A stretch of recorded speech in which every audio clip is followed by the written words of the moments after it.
Eu gostaria de falar um pouco sobre o que a gente, sobre o porquê da gente ter trazido esse tema, né? Novas tecnologias e dependência digital. Como eu falava agora há pouco aqui com o professor, nós temos sido atropelados, né, por essas novas tecnologias, e em alguma medida a gente fica sem saber como lidar com essa situação, né? A gente acaba vendo isso interferindo na nossa vida profissional, na nossa vida familiar. Então a gente entende que trata-se de uma questão de saúde, uma questão de convivência, de relacionamentos. Então, isso interessa sim ao sindicato, interessa sim às pessoas que estão aqui numa luta, não só por questões salariais, mas por uma busca de uma qualidade de vida melhor pela categoria, né? Então, para isso, a gente resolveu fazer esse novo evento do ciclo de palestras, né, essa nova edição do ciclo de palestras, com esse tema novas tecnologias e dependência digital, desafios profissionais e pessoais, porque eu acho que isso é uma questão que está posta aí para quem está na ativa e para quem já se aposentou, né? É uma coisa que está aqui no nosso dia a dia. Então, eu vou passar a palavra agora a Décio, que vai fazer a abertura dos trabalhos e o convite do nosso palestrante, né, para a gente dar continuidade, então, ao nosso evento. Boa tarde a todas e todos.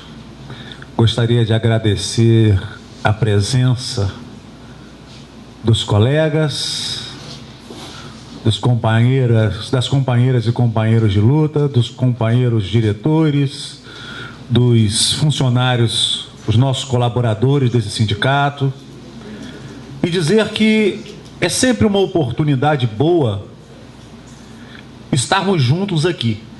Quer dizer, é o terceiro mês, terceiro encontro, e isso nos dá, assim, uma oportunidade de estar mais próximo dos colegas, mais próximo das necessidades, porque, como a Ana bem colocou, a gente procura, de uma certa maneira, fazer uma leitura conjunta das necessidades. Não só as necessidades profissionais, mas também as necessidades pessoais, que são até mais importantes. Porque quando estamos na nossa maratona, na nossa corrida de trabalho, a gente acaba nos esquecendo de nós mesmos. E esse mundo novo, essas novas tecnologias nos colocou tem encurtado a distância. E eu coloco assim, parece que estamos amarrados. Parece que estamos com a necessidade de estarmos sempre conectados. Mas isso quem vai falar é o Jefferson Cabral Azevedo, doutor e mestre em cognição e linguagem, psicólogo, administrador. Temos uma convivência aí de já 8 anos, fomos colegas no mestrado, fomos colegas no doutorado, somos colegas de pesquisa, temos alguns trabalhos assinados juntos, né, Jefferson? E é sempre bom estar com essa militância da academia. Então, agradeço ao Jefferson, já convidando ele, pedindo que recebam com uma salva de palmas, calorosamente. Jefferson, a casa é sua. Receba o nosso abraço, fique à vontade. E avisar aos companheiros e companheiras que nós teremos aí em torno de 50 a 60 minutos de explanação. Depois nós vamos conversar e nós vamos explorar bem o Jefferson. Bom, gostaria de agradecer o convite feito pelo Sindicato de Justiça do Rio de Janeiro, para que eu pudesse vir aqui falar um pouquinho para vocês sobre a questão das novas tecnologias, da dependência digital e quanto isso interfere nas nossas relações e no nosso dia a dia. Bom, vamos começar a falar um pouquinho primeiro desse mundo digital. Hoje há uma grande diferença nas nossas relações, sejam profissionais, sejam pessoais. O mundo digital ele está presente ele vai intermediar as nossas vidas e não temos como negar esse ambiente no nosso dia a dia. A utilização da tecnologia digital é uma realidade mundial e vem tomando dimensões cada vez maiores no mundo contemporâneo. É irreversível, por assim dizer, não mais um hábito, e sim uma necessidade. Somos impelidos a utilizar as tecnologias digitais, estamos conectados, absorvendo mais e mais informações, algumas úteis à nossa vida diária, outras não. Como o Décio começou a falar aqui, a questão da importância desse tema no nosso dia a dia, porque ele vai nortear também as nossas relações profissionais. Hoje, dificilmente a gente consegue atuar sem estar conectado. Praticamente todo o desempenho profissional ele está intermediado pelo ambiente digital, pelo ambiente virtual. Nós ficamos um bom tempo nas nossas tarefas diárias conectados. Os nossos sistemas, né, de informação estão conectados, o nosso ambiente acadêmico também ele está conectado e, em muitos casos, até as nossas relações também pessoais, elas também passam por esse aspecto da conexão. E aí nós temos um grande problema, exatamente a questão do excesso de informações, que também pode se tornar um problema.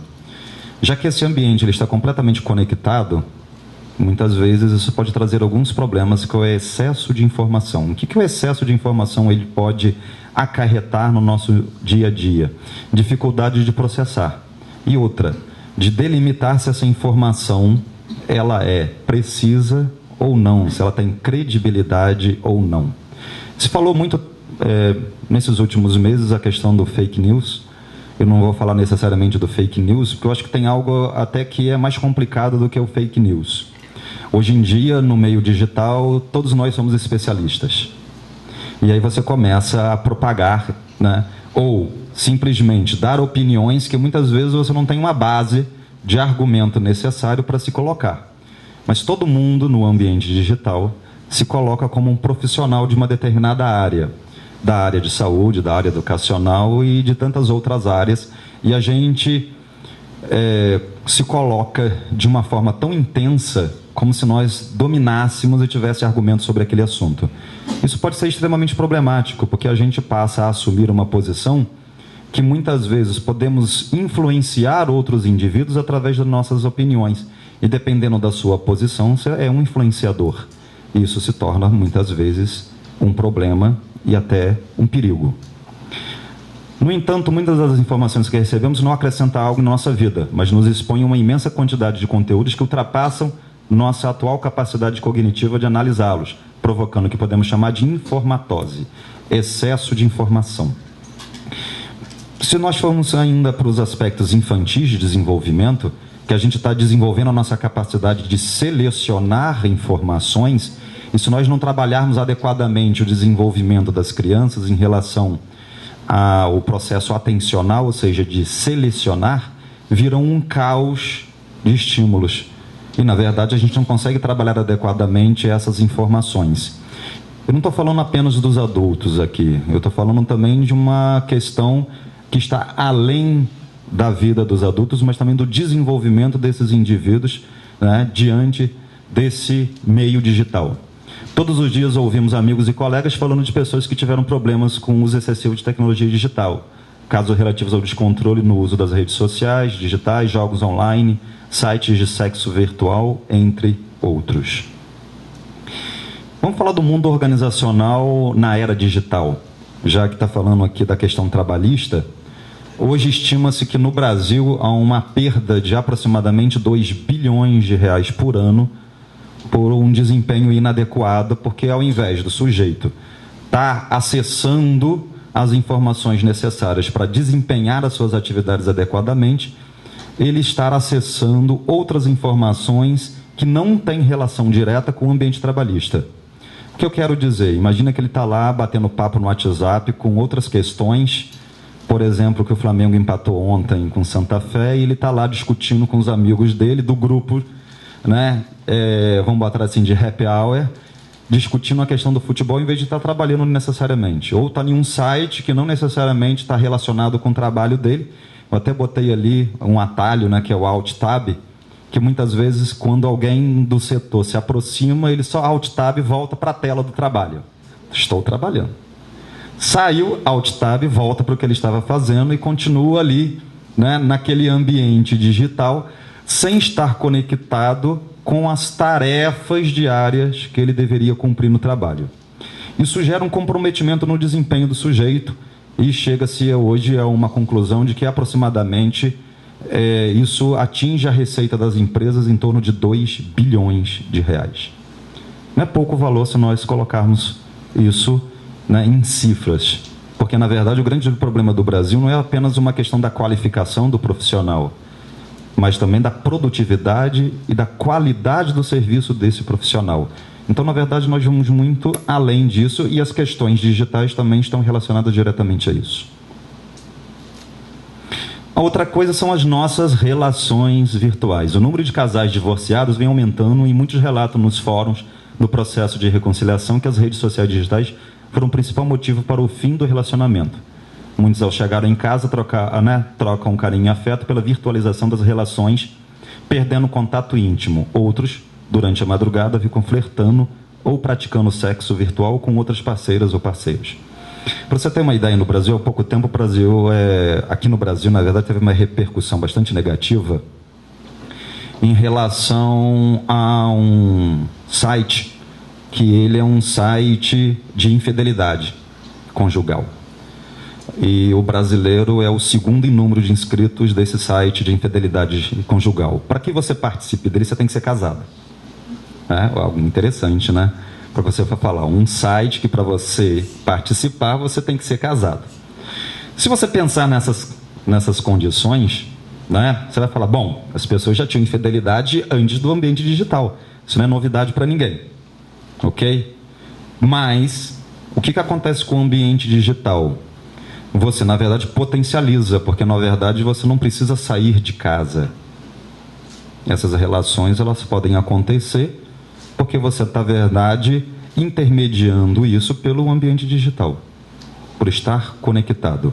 O Brasil é o segundo país em número de adeptos desse site de infidelidade conjugal, só perde para os Estados Unidos. Nós temos aí mais de 2 milhões de pessoas inscritas nesse site. Além do Tinder, né? Vocês já devem ter ouvido falar, que também é um site de relacionamentos para você procurar relacionamentos. Você vai lá, coloca as suas características e aí as pessoas passam a intermediar.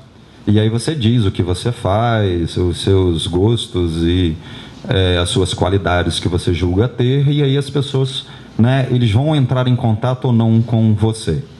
E aí a gente vê que isso ganha uma proporcionalidade tão grande na nossa vida que todas as nossas relações, até as íntimas, passam a ser intermediadas exatamente pelo aspecto digital. E isso muitas vezes pode comprometer também, né, a nossa vida pessoal e indiretamente tem a ver também com a nossa vida profissional. Porque quando a sua vida pessoal ela está comprometida, ela vai, vamos dizer assim, refletir na sua vida profissional. E isso muitas vezes traz também prejuízos para o sujeito. Bom, além desse aspecto, né, do ambiente de trabalho, das nossas relações pessoais, nós também temos algo que nós podemos chamar de educação digital. Por que eu estou falando um pouquinho aqui da educação digital? Será que os nossos jovens, e aí principalmente as crianças, eles estão sendo preparados para usar conscientemente o ambiente digital? Muitas vezes não. E isso é um problema. E no final do século XX passou a existir diversos estudos baseados na neurociência para diagnosticar os efeitos das mídias, inclusive do uso abusivo da internet e das redes sociais digitais, sobre o cérebro e a funcionalidade das regiões cerebrais que passam por diferentes experiências de desenvolvimento caracterizado pela neuroplasticidade. Tivemos vários estudos no passado, de Bandura, falando do efeito da televisão sobre o desenvolvimento humano, e hoje também nós temos estudos falando sobre os efeitos, né, da internet, ou seja, do ambiente digital, sobre os aspectos neuropsicológicos. Tem uma neurocientista chamada Shirley Turkley, nos Estados Unidos, que ela, ano passado, lançou um livro falando sobre as influências do ambiente digital no desenvolvimento de crianças. E aí o grupo de pesquisa dela é de 0 até aproximadamente 3 anos. Hoje, muitas mães, quando compram um carrinho, tem um espaço para o tablet. E aí ele vai lá, bota o tablet e bate o smartphone. Ok, o que isso pode ocorrer no desenvolvimento cognitivo dessa criança? E aí é lógico que nós temos que discutir essas questões. Porque, na verdade, quando você tem excesso de estímulo, a criança está desenvolvendo a capacidade de selecionar. Se você tem excesso de informações, como que ela vai, né, selecionar os estímulos necessários para que ela consiga focar e, posteriormente, ter as respostas adequadas? A questão do desenvolvimento do controle motor grosso e fino. Na verdade, quando você está acessando uma tela, ele é diferente de determinadas atividades manuais necessárias para o desenvolvimento do controle motor. E muitas vezes nós não percebemos o quanto isso pode interferir no desenvolvimento, o que isso pode prejudicar. A outra questão que nós temos que discutir da questão da educação, né? E aí a gente pode perceber claramente, né, o olhar cabisbaixo, os dedos frenéticos são marcas da inserção dos smartphones, do tablet e dos notebooks na nossa realidade cultural. E aí a gente tem duas questões aqui, os nativos e os imigrantes digitais. Quem são os nativos digitais?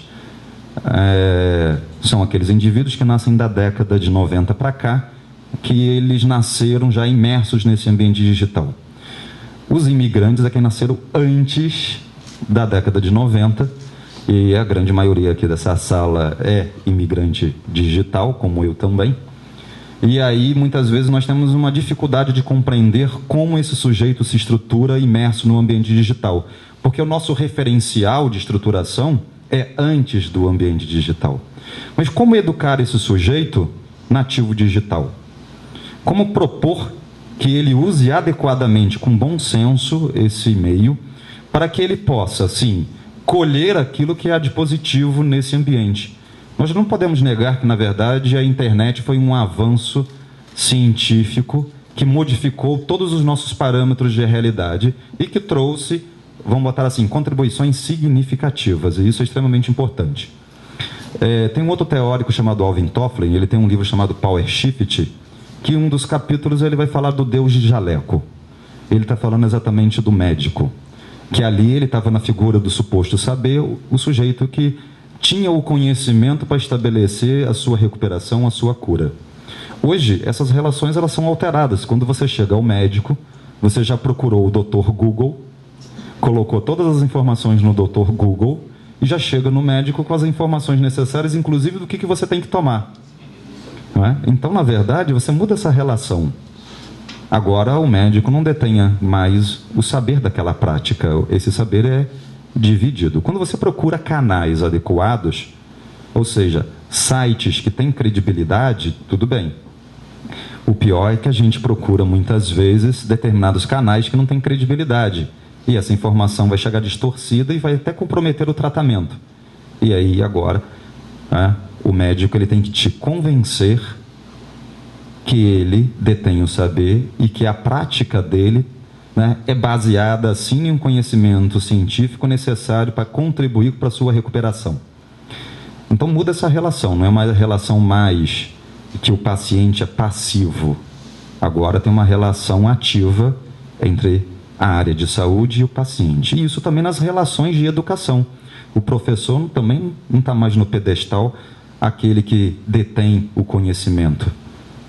Esse aluno também está acessando lá o Dr. Google e ele também vai chegar lá as informações necessárias e você também tem que dominar essas ferramentas adequadas para o processo educacional.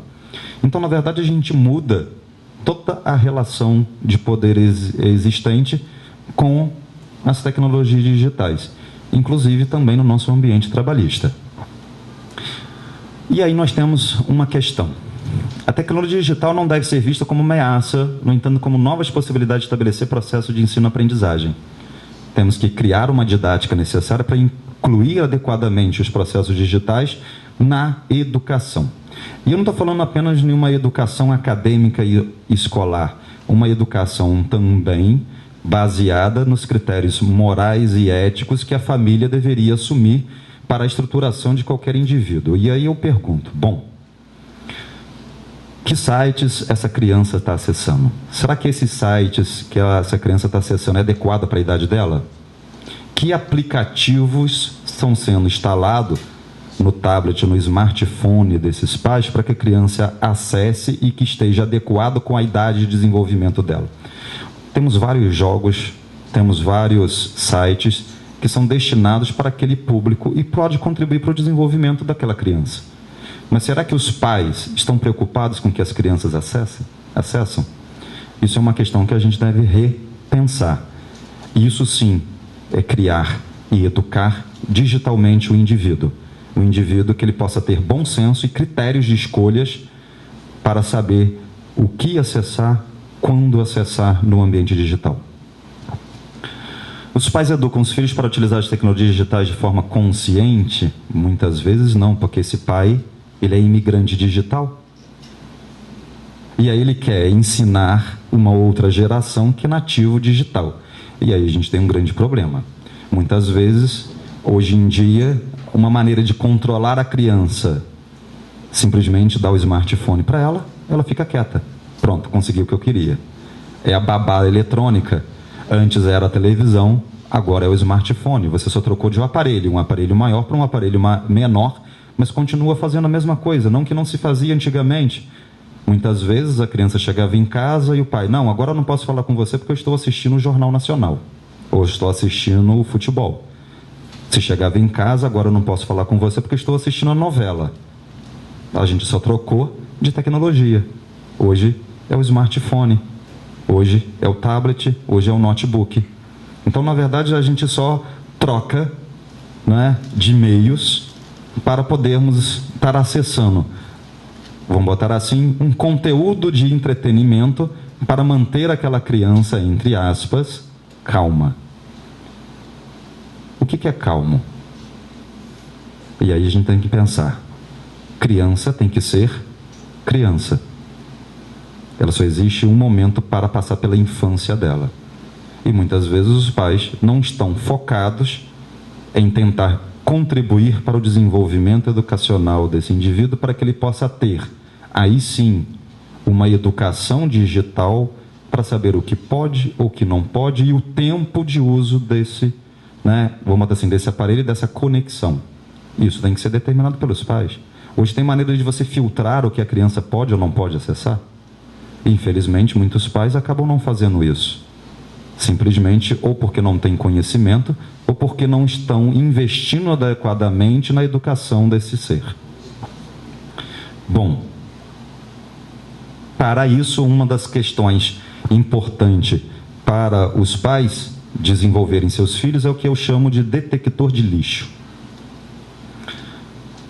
Navegar é preciso, essa expressão nunca foi tão atual, pois no grande oceano de informações que é a internet, saber se direcionar nas mais diversos espaços virtuais é necessário. Como eu falei, tem coisas incríveis na internet e coisas não tão incríveis. O que é bom e o que não é nesse ambiente digital? E isso tem que ser desenvolvido para que a criança possa perceber se aquilo é lixo, ou seja, se é uma informação inútil, ou uma informação deturpada, ou seja, sem credibilidade ou não. Será que estamos desenvolvendo essas crianças com a capacidade de perceber qual informação é útil, qual informação é inútil? Muitas vezes não. Isso é um problema sério e que pode comprometer muitas vezes o desenvolvimento adequado. O leitor da pós-modernidade deve desenvolver um detector de lixo para não se desviar de sua real necessidade, pois pode se distrair e perder muito tempo com informações oriundas de páginas que não desejava abrir. Outro fator importante é o grau de veracidade que os textos e postagens já adquirem por apenas estarem expostos no meio digital, sem se verificar sua confiabilidade e sem um diagnóstico crítico da leitura e constatação de credibilidade. Então, além dessa questão de confiabilidade e credibilidade, também às vezes o sujeito perde muito tempo tentando pesquisar uma coisa porque ele não sabe usar a ferramenta de busca. E isso também tem que ser ensinado. Bom, vamos para algo que começa a piorar um pouquinho mais, que é a questão da dependência digital. Isso foi desenvolvido principalmente a partir do meu mestrado e do meu doutorado, eu tenho que falar um pouquinho da motivação que eu tive para escrevê-lo. Eu sou psicólogo clínico, além de professor do curso de psicologia, principalmente na área de desenvolvimento humano e psicopatologia. E aí, os pacientes que chegavam no meu consultório, eu tinha uma grande dúvida. Será que as teorias psicológicas davam conta desse sujeito nativo digital? Porque a maioria dessas teorias, elas foram escritas da década de 50 para trás.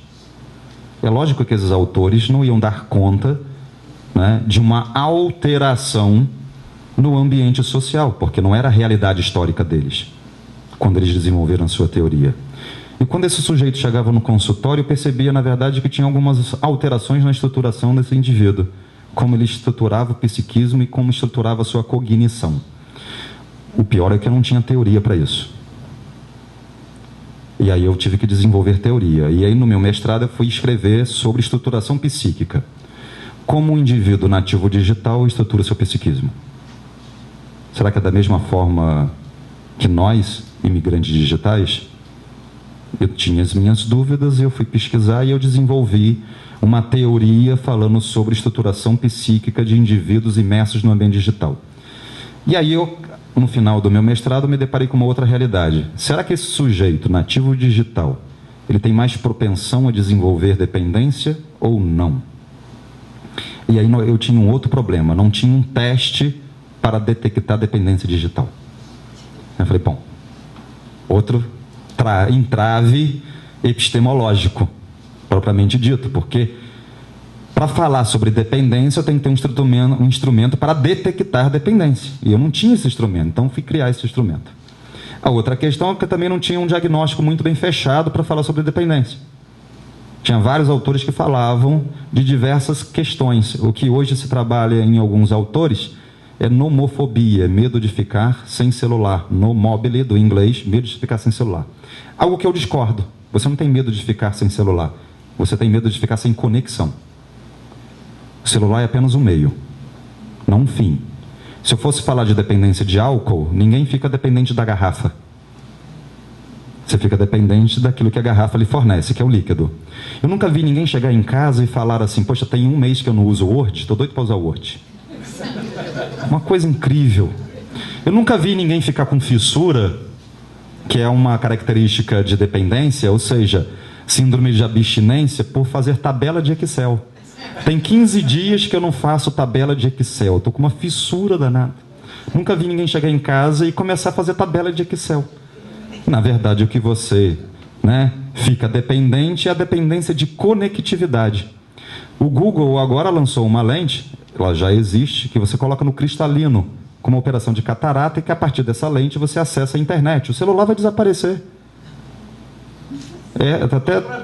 Para algumas pessoas, para você não, né? Enfim. E você recarrega essa lente com o movimento dos olhos. Então você movimenta os olhos e, pelo que a Google falou, ela tem uma bateria de aproximadamente 10 anos que você não precisa trocar.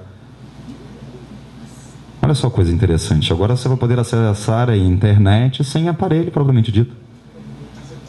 Agora, qual o impacto disso no cognitivo humano, no comportamento humano, na estruturação psíquica desse indivíduo? Eu estou doido que alguém que eu conheça implante para eu poder estudar. Afinal, eu sou um cientista. Não é? E eu pesquiso como novas tecnologias, talvez, se alguém que eu conheça implantar essa lente, dá para fazer até um livro sobre isso, né? Mas, enfim, observe atentamente o seu local de trabalho, de estudo, ponto de ônibus e até um restaurante. E verá diversas pessoas de cabeça baixa movimentando os dedos. Em qualquer local em que você vá, certamente existirá pessoas olhando a tela de um smartphone. Esta cena emblemática virou rotina de nossos tempos e vem aumentando significativamente nas últimas décadas. Entretanto, em muitos casos, este olhar quase inocente para uma tela pode significar muito se observarmos seus efeitos sobre o comportamento e seus resultados. Conheço famílias que a mãe avisa, a filha, no caso, que o almoço está pronto pelo WhatsApp. Filha, o almoço está pronto. Aí vai lá e manda o WhatsApp. E aí a filha está a 5 metros dela. É só sair da cozinha e ir para o quarto da filha. Filha, o almoço está pronto. Não, manda um WhatsApp. E aí as nossas relações passam a ser intermediadas pela conectividade. E aí a gente perde a capacidade de comunicação face a face, e aqui a gente verá que é um dos processos do diagnóstico que eu desenvolvi. A dependência pelo uso, ela está caracterizada como a inabilidade que o sujeito possui para reprimir e controlar impulsos, provocando desconforto e sentimento de culpa. Os dependentes da internet e redes sociais digitais usam como ferramenta para possibilitar e facilitar a comunicação, gerando sentimento de prazer e satisfação, o que pode acarretar um fator eliciador para a dependência. Na verdade, quando eu comecei a estudar a questão da dependência, eu tive que ir para a neuropsicologia para poder compreender como se dá o processo de dependência, que, na verdade, as áreas cerebrais funcionais para a dependência é a mesma de todas as outras dependências. Então, não importa se você é dependente de internet, ou dependência de cocaína, dependência de álcool e assim sucessivamente. A área cerebral e o processo são os mesmos. Eu não vou entrar tanto nessa questão da neurociência para falar sobre a dependência, propriamente dito, das áreas cerebrais envolvidas, porque senão a gente praticamente vira uma aula de neuropsicologia que não é a nossa intenção. Mas, fique aí essas questões, que as áreas cerebrais são as mesmas. Isso traz uma certa comprometimento significativo para o nosso desenvolvimento. E aí, como é que eu fui desenvolver o diagnóstico para a dependência digital? O transtorno de dependência digital apresenta duas características distintas: inabilidade social e ansiedade. A inabilidade social relaciona as dificuldades quanto à comunicação face a face, seja por prejuízos inerentes à verbalização ou diminuição da capacidade de reconhecimento das emoções presentes na linguagem não verbal, levando a uma menor habilidade de interação e menor estabelecimento de vínculo nas relações presenciais. O sujeito ele começa a ficar muito tempo na internet e começa a perder a capacidade de se relacionar face a face. E aí começa a ter uma inabilidade social. Só que eu falei, será que isso é uma questão de aprendizagem ou algo maior? Tinha alguns estudos em alguns países relacionando uma área cerebral chamada cíngulo, que é responsável pela questão do reconhecimento de emoções, e que fala que outros dependentes, principalmente de cocaína e de álcool, também têm uma diminuição da capacidade de reconhecer emoções. E as emoções são importantes para a nossa, vamos botar assim, capacidade de comunicação. E aí eu estou falando de comunicação não verbal. Quando você está se relacionando com o outro, as suas expressões faciais e corporais também fazem parte do processo de comunicação. Não é apenas a fala, não é apenas a escrita. A comunicação é muito maior do que apenas a fala e a escrita. Tem a questão da sua entonação de voz, tem a questão também corporalmente, como você está transmitindo essa imagem, essa mensagem, desculpa. Então, na verdade, você tem várias questões envolvidas no processo de comunicação. E eu falei, se outros dependentes também possuem essa diminuição da capacidade de reconhecer emoções, provavelmente o dependente de internet também. E aí eu fui e criei um teste baseado em expressões faciais. E eu vi que quanto mais dependente, menor era a capacidade de reconhecer emoções. E isso dificulta o sujeito a interagir com o outro. A ansiedade, e aí é um outro fator também da dependência, é marcada por uma preocupação constante e excessiva em que o sujeito considera que suas relações serão prejudicadas, caso não esteja conectado, levando a uma apreensão ou medo constante, podendo desenvolver alterações fisiológicas como agitações motoras, irritabilidade, tensão muscular, sudorese, fadiga, insônia, entre outras. A questão é, para onde caminha a humanidade? Se a gente não desenvolver o uso consciente das tecnologias digitais. O problema não é a tecnologia digital em si, mas o modo como nós a usamos. Se a usamos ou não de forma adequada e consciente, com bom senso. Forma adequada e consciente é uma coisa que se desenvolve, se aprende. E será que tanto a família quanto o ambiente acadêmico, e no caso a escola, estão contribuindo para essa aprendizagem digital ou não? E isso é uma questão que mais cedo ou mais tarde essa sociedade vai ter que responder. Bom, o meu público-alvo era universitários na cidade de Macaé. Eu moro em Macaé, apesar de ser friburguense. Moro lá em Macaé há 13 anos e eu queria ter um público que eu garantisse que tivesse acesso ao ambiente digital. E aí eu fui aplicar entre universitários da cidade, porque eu sabia que eles usavam o ambiente digital. E aí eu peguei um questionário que já existia, da doutora Kimberly Young, é uma norte-americana, que ela também pesquisa a questão da internet. Ela desenvolveu um questionário, não um teste. Ok, apliquei esse questionário para eu saber o número de pessoas que, segundo o questionário dela, teriam, né, um grau de dependência. E a gente percebe ali, pelo gráfico, 79% é considerado normal, nós temos 9% leve, 5% moderado e 7% grave. Ok? E aí a gente pode perceber o nível de dependentes, né, entre aproximadamente 7.500 universitários, que era o meu público, mas eu apliquei diretamente em indivíduos do curso de administração. Eu não fui para o curso de psicologia para não ter variáveis que poderia comprometer, exatamente para a questão dele estar trabalhando com testes e com outras questões que poderiam interferir. Então, eu peguei 430 alunos do curso de administração e apliquei, porque eu queria garantir que eles tinham acesso, né, à internet.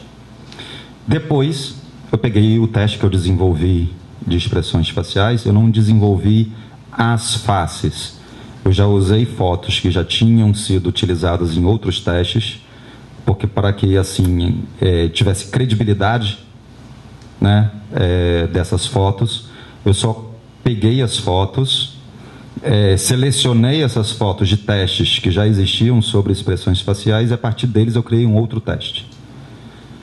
E aí, porque eu ia ter garantia da validade desse instrumento. E aí começamos a perceber o seguinte, que os sujeitos que eram considerados normal no questionário teve um acerto de 76% das emoções apresentadas, das fotos. A leve teve 63%, 51% de moderados, e as pessoas que têm dependência grave só tiveram 43% de acerto. Ou seja, quanto maior a dependência, menor o grau de acerto de reconhecimento de emoções. E isso fica evidente.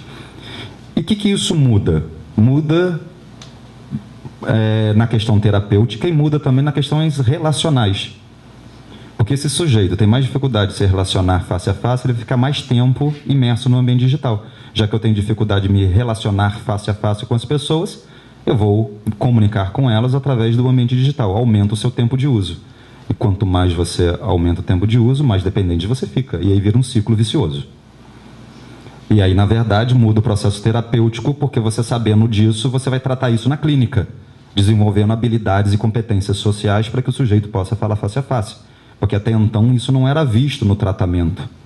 Isso não era um pré-requisito para o tratamento de dependência digital.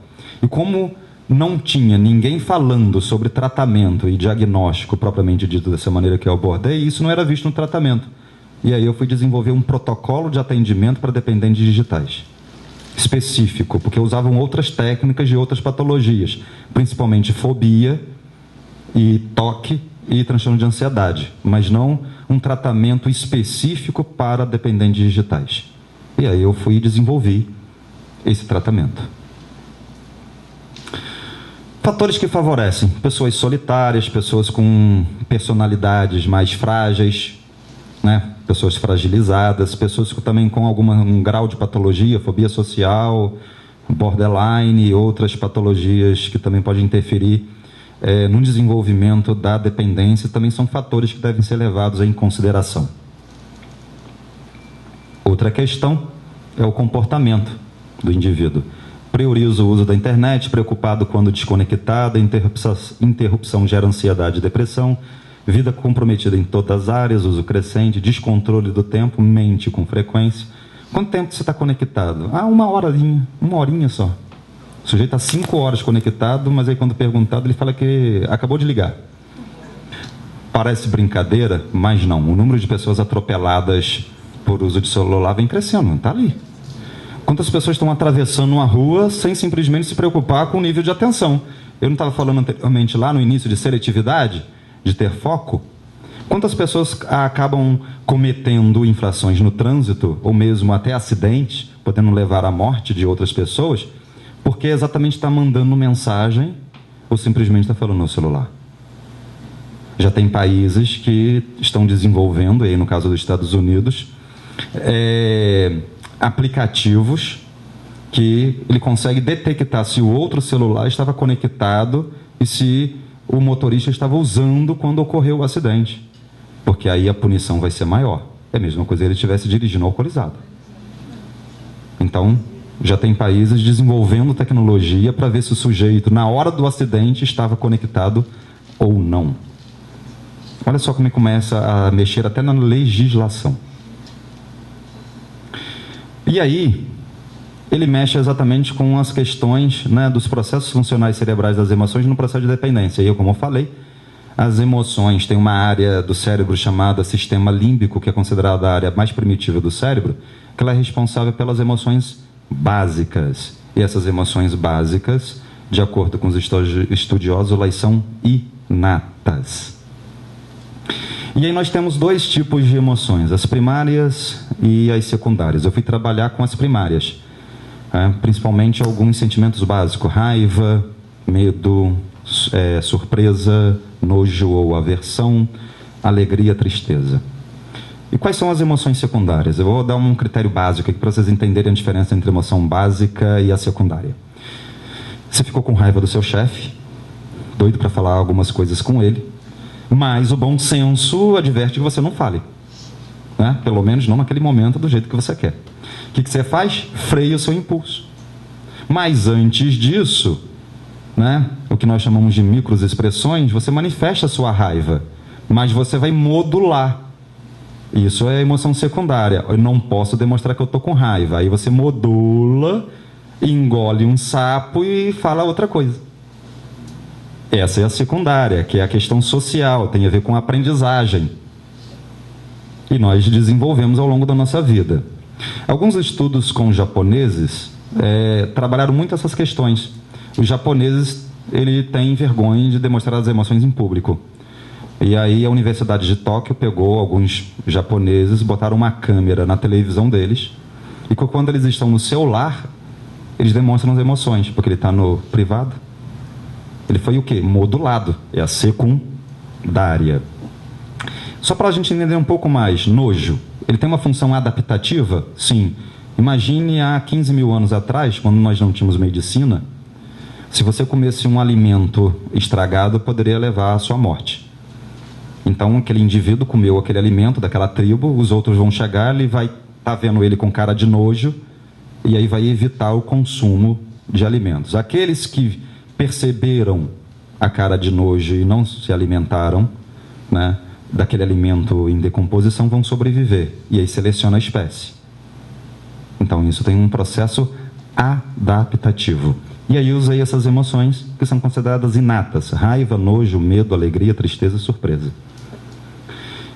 E aí, fazendo pesquisas, eu cheguei que várias patologias, não apenas de dependência, mas algumas patologias psiquiátricas, né, a ver com ansiedade, depressão, esquizofrenia e outras patologias, também desenvolvem um grau de uma patologia chamada alexithymia, que é a diminuição da capacidade de reconhecer emoções.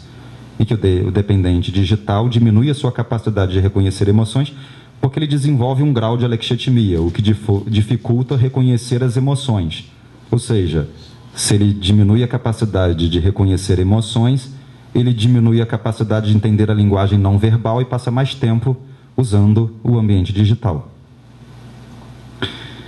Esse é o teste de expressão facial que eu desenvolvi, passei fotos e que o indivíduo tinha que marcar uma dessas emoções.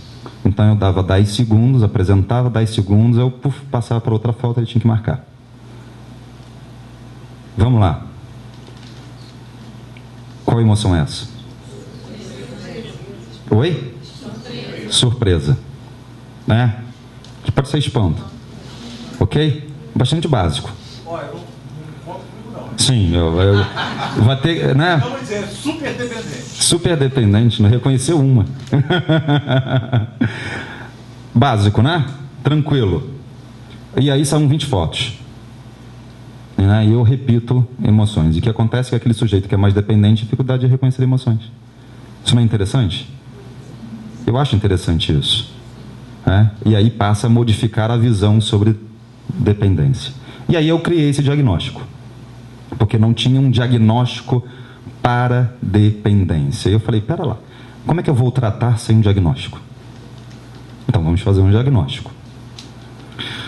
Tem que ser nos 4 a 6 meses, porque todo o processo diagnóstico, de acordo com o DSM e o CID, que são compêndios internacionais sobre transtornos mentais, você tem que ter um tempo para que você possa diagnosticar e falar que aquilo é patológico. E aí, a primeira coisa que eu falei, para se levar em consideração o uso excessivo, considerando os aspectos trabalhistas e educacionais, porque anteriormente a maioria da literatura falava que para dizer que o sujeito é dependente de internet, ele tem que passar, vamos botar assim, de 40 a 44 horas semanais conectados. Eu falei, pô, mas pera lá, de acordo com a CLT, você tem que ter 44 horas de trabalho semanais. Se o sujeito trabalha com informática, então todo sujeito que trabalha com informática é dependente.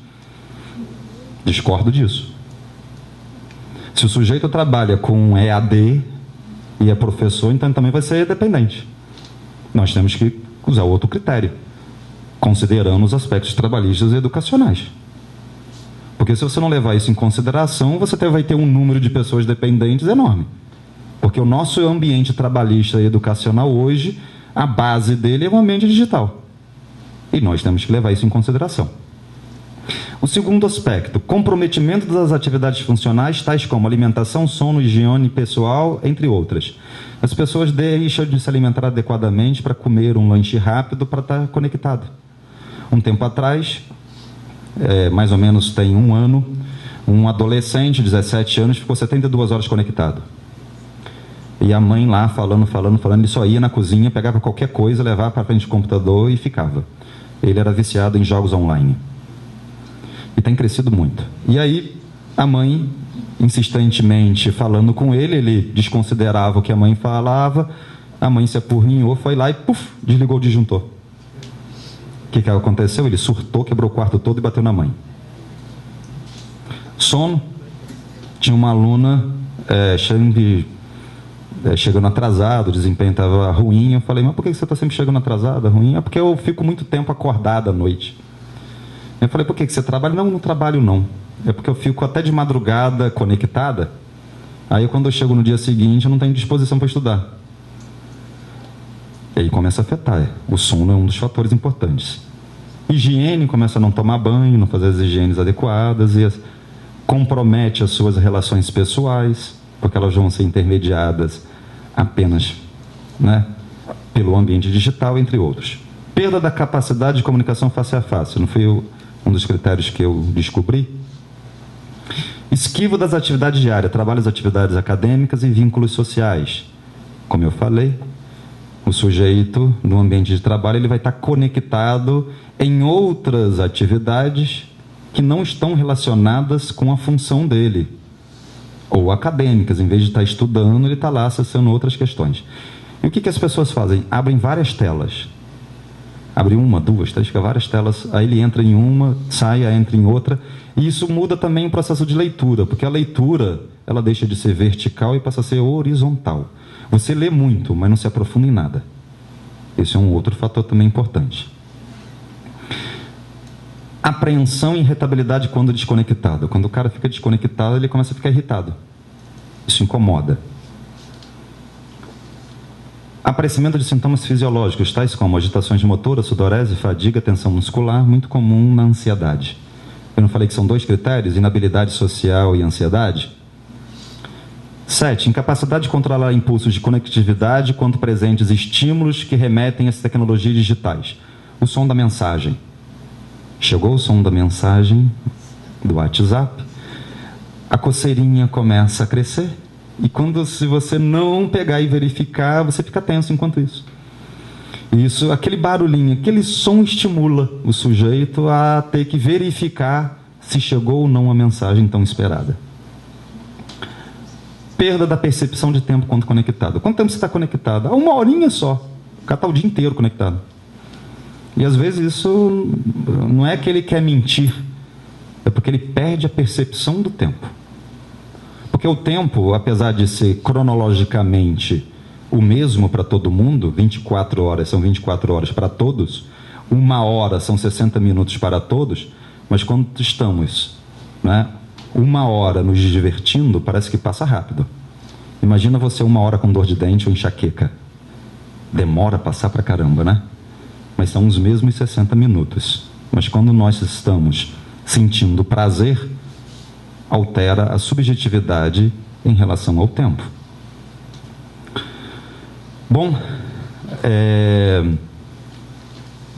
espero que eu possa ter contribuído um pouco aqui com vocês, falado um pouquinho sobre a questão das novas tecnologias e da dependência digital. Vou deixar aberto para que vocês possam perguntar.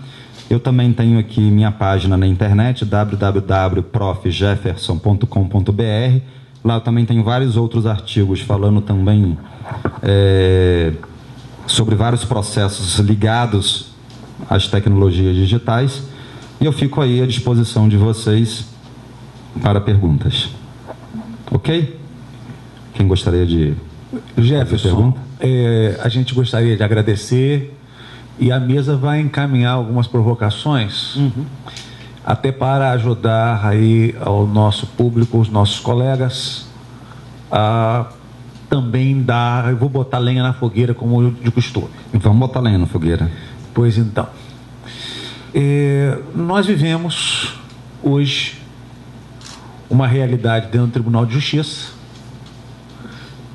Estamos aí, o processo eletrônico já é uma realidade. Nós temos um número considerável de colegas trabalhando virtualmente, ou seja, fisicamente eles estão numa comarca, mas lotados no ambiente virtual em outra. Também temos a questão do home office. E a gente tem percebido um certo distanciamento das relações. Como trabalhar, são duas perguntas. Como trabalhar esse distanciamento das relações? Já que todo mundo trabalha de frente para um monitor. 2 monitores. É porque eu entro nos cartórios tão rápido que eu não vejo. Então, essa é uma questão.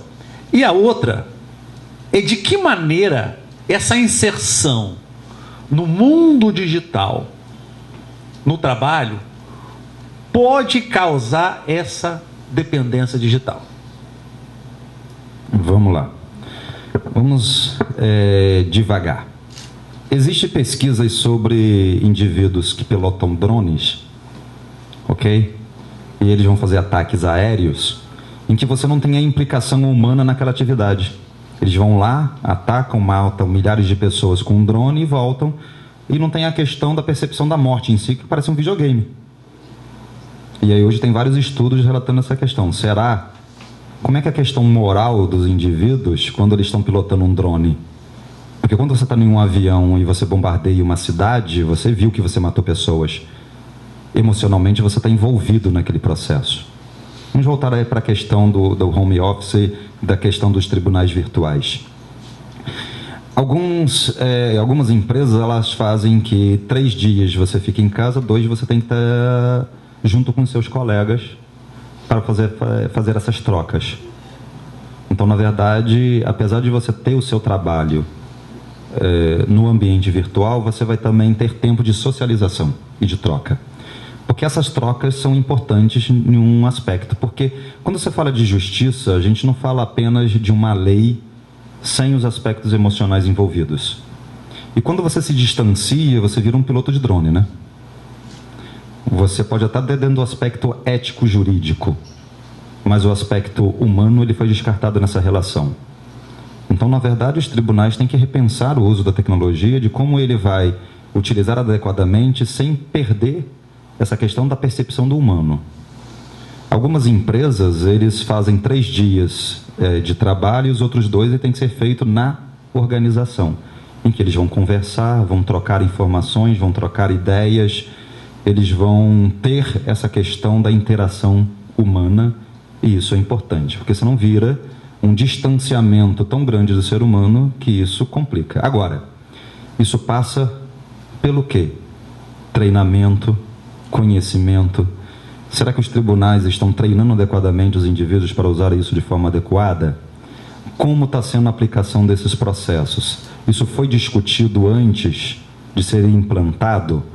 Então, Jefferson, só um agravante. Soma-se isso a uma exigência de produtividade cada vez mais crescente. e aí vamos lá, o sujeito está o dia inteiro utilizando. Ele recebe informações o tempo todo.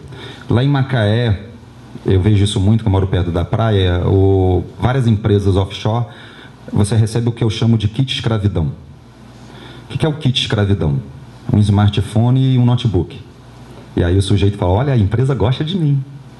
Né? E aí você trabalha sem receber hora extra. Porque você começa a receber informações o tempo todo e tentar contar aquelas informações fora do seu horário de trabalho. Por isso que eu chamo de kit escravidão. E aí acontece isso também nos tribunais. Você coloca o sujeito imerso no ambiente digital e como é o aspecto psicológico desse sujeito? Para que ele lide com esse ambiente digital. E qual é o limite dessa utilização? Então, na verdade, você pode criar aí uma patologia trabalhista. Porque, na verdade, se você fala que é dependência digital, eu estou falando de uma questão de uso geral. Mas quando eu falo que o sujeito vai desenvolver aquela patologia devido à função que ele exerce, deixa de ser uma questão social e passa a ser uma questão trabalhista. E aí muda, né? E aí, Jefferson, se você me permite, eu acho que isso corrobora o que a gente falou aqui no começo, né, da necessidade da gente trazer esse tipo de discussão aqui para o sindicato, porque, no meu ponto de vista, isso perpassa por uma intervenção do sindicato enquanto representante da categoria, né, com propostas de políticas para o tribunal, no sentido de modular esse uso desse instrumento. Não né? apenas modular, como preparar esse indivíduo para o uso adequado. Não está falando ali de aprendizagem digital? Como lidar com esse ambiente digital? Isso também tem que fazer parte do treinamento desse sujeito. Se ele não for treinado adequadamente e nem tiver uma discussão sobre os impactos desse ambiente digital sobre a vida desse indivíduo, eu estou negligenciando vários fatores que deveriam ser levados em consideração. E aí você pode trazer problemas sérios, e aí depois, né, vamos botar assim, no Brasil, as pessoas só tomam ações depois que a porta é arrombada. Vamos melhorar a estrada, botar um sinal depois que vários atropelamentos ocorreram, aí a gente vai botar o sinal. Né? O Brasil, ele sempre, vamos botar assim, a gente implanta uma coisa, mas a percepção e a consciência e o debate antes da implantação é igual um fusquinha. Ele anda sempre devagar e demora sempre a chegar a uma solução. Mas a implantação é rápida. Vamos fazer isso. Fez. Aí depois vamos ver as consequências. A gente tem que repensar essas questões antes de sairmos tomando determinadas ações, como, quando e quais os impactos que podem trazer. Eu acho que isso tem que ser questionado. Como eu falei, a internet tem várias questões positivas, mas não adianta informatizar o caos.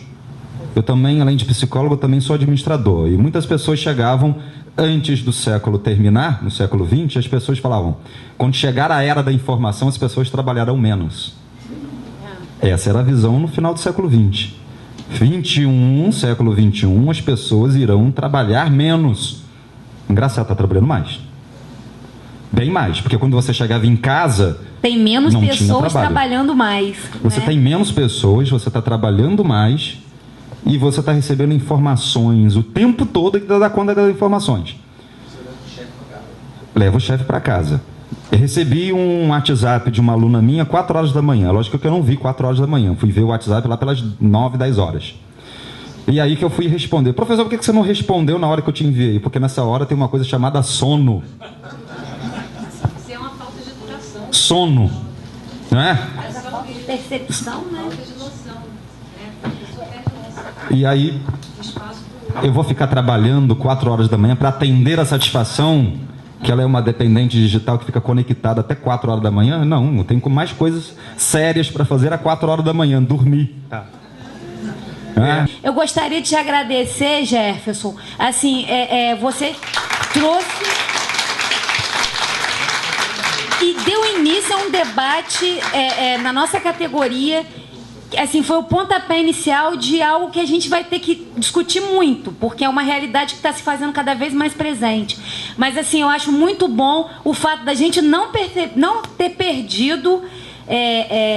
eu estou feliz de fazer parte dessa categoria e dessa classe de imigrante, porque ainda não perdi essa capacidade de detectar emoções, né? Eu gostaria de agradecer o convite de vocês por terem a oportunidade de falar sobre o meu trabalho, sobre o meu livro, que quem quiser adquirir está ali também. Eu vou estar falando de várias outras coisas que eu não falei aqui de uma forma muito mais aprofundada. E aí, quem quiser adquirir o livro, né, é só se aproximar ali, eu estarei ali à disposição de vocês. Eu gostaria de agradecer e, né, até um próximo dia para que a gente possa aí, se precisarem de mim, estar discutindo mais questões a respeito das novas tecnologias. Estou à disposição também. Então, muito obrigado a todos vocês. Obrigado, Jefferson.